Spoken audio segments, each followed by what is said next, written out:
Welcome back to my critique of Ghostbusters Frozen Empire.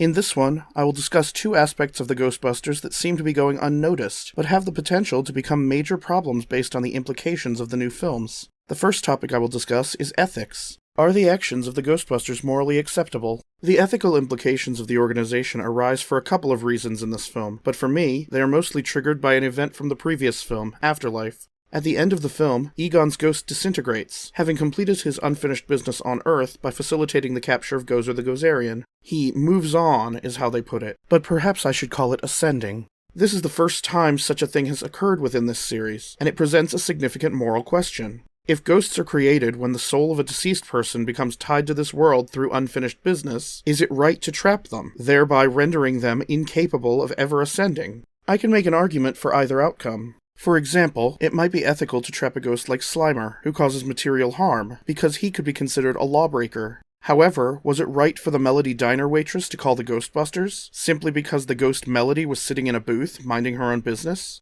She wasn't doing anything wrong, so why does she deserve to be trapped and spend her entire eternity without the ability to ascend? Should the ghosts of human beings have the same value as cockroaches? Because that's how they're being treated. Someone sees a ghost and they call an exterminator. Oh, and before anyone objects to referencing the Ghostbusters as exterminators, we shouldn't forget that Lars calls the contents of the containment units spiritual waste. That's the value that the characters are placing on sentient beings. And to put an even finer point on the ethical question, there's a new mechanic introduced to the world in Frozen Empire. Ghosts can now be trapped in everyday objects, just because they were attached to them in life.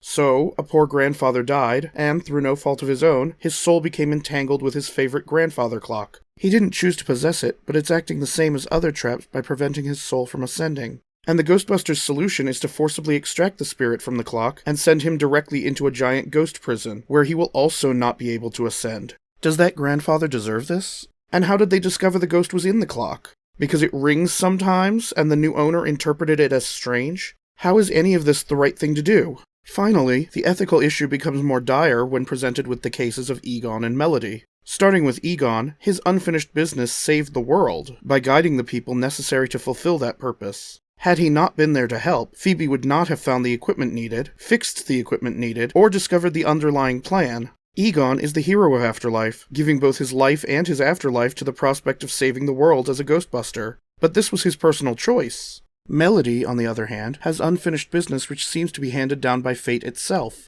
Melody died at least 20 years ago, but unlike her family, she didn't ascend. Her purgatory was not the product of a personal goal, but rather the need for her to light a spiritual fire at a specific time and place in the distant future after her death. Her unfinished business seems to have been preordained by a higher power, perhaps even capital G God. And if one ghost can have a purpose outside of their own interests, many or all of the other ghosts could potentially have that quality as well. It raises an extremely serious ethical question. Are the Ghostbusters preventing positive deterministic outcomes by trapping the spirits that are meant to facilitate them? In other words, the very phenomenon of ghosts existing may occur solely for them to fulfill a specific fateful purpose, one that would protect the world from a bad outcome. The Ghostbusters would then be preventing these positive outcomes each and every time they trap any ghost and contain it.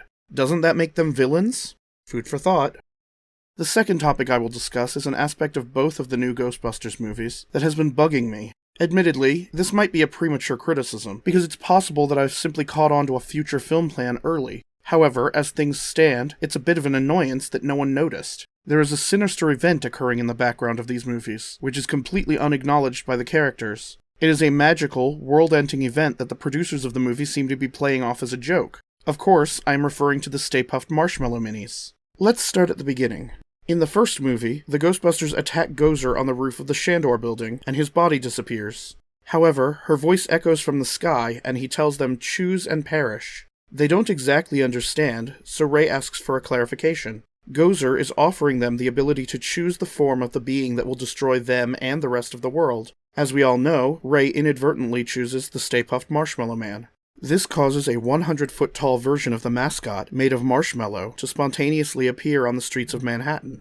It seems very friendly at first, until it lays eyes on its first targets, the Ghostbusters. Then it becomes aggressive. They blast it with their proton packs, causing it to light on fire, but this only makes it more dangerous. The monster is completely unaffected by their weapons. It continues to climb the Shandor building to attack them. This is when Egon comes up with the plan to cross the streams and send Gozer back across the dimensional plane. As they cross the streams, Stay Puft Marshmallow Man reaches the roof of the building and begins swatting at them. It seems to understand what crossing the streams means to its survival, and seems scared when it sees this happening. The defeat of Gozer, as well as the resulting explosion of the building's roof, destroys the Marshmallow Man, who showers the ground below with melted marshmallow cream. Thus ends the threat. But jump ahead 40 years. In Afterlife, as the Keymaster Spirit escapes into the world to possess Gary, it brings with him the power to reanimate the Stay Puft Marshmallow Man. This occurs in the form of animating actual marshmallows to become miniature versions of the monster from the first movie. Marshmallows aren't dead, so this phenomenon is a difference in kind from everything else we see in the film.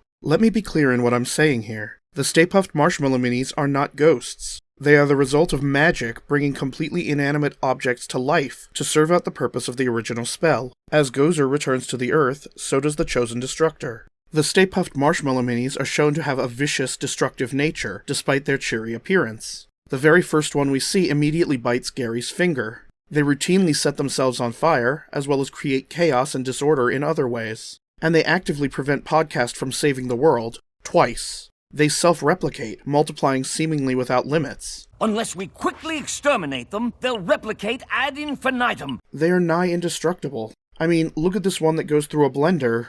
After it splats, it's still alive and able to reform.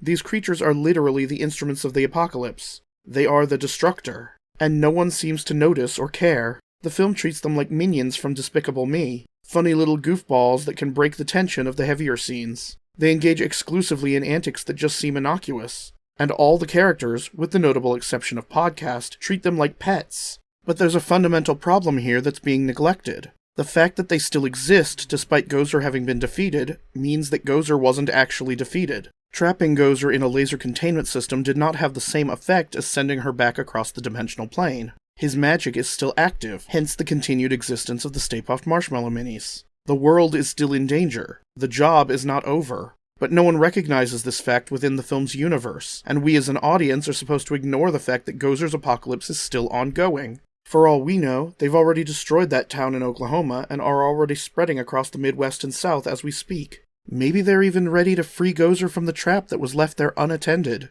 Also, they are actively spreading, even at the end of Frozen Empire. How long will it take for enough of these creatures to exist before they combine into the giant monster from the original movie? Only this time, there are no tools the Ghostbusters can use against them. Until Gozer is defeated for real, there's nothing that can defeat Mr. Stay Puft. And to cap off this video, because it makes me laugh, here's a music video of the Sailor Moon song Power of Love using Ghostbusters Frozen Empire footage. Enjoy!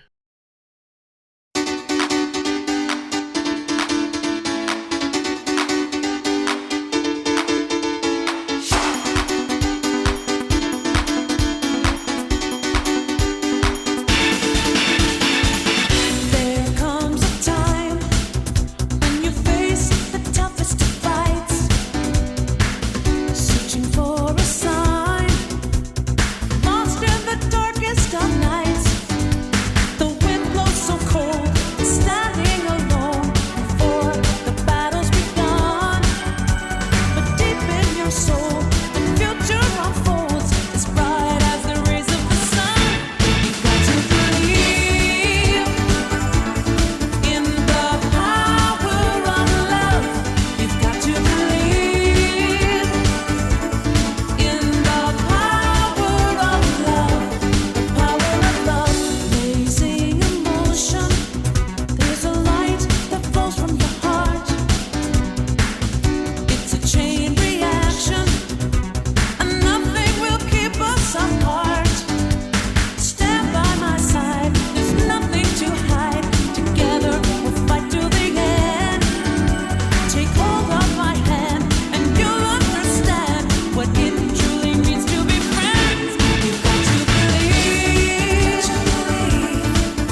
That's it for this video, and for my critique of Ghostbusters Frozen Empire. If you liked it, please consider clicking the little buttons below and subscribing to the channel. Thank you for watching, and I hope to see you next time.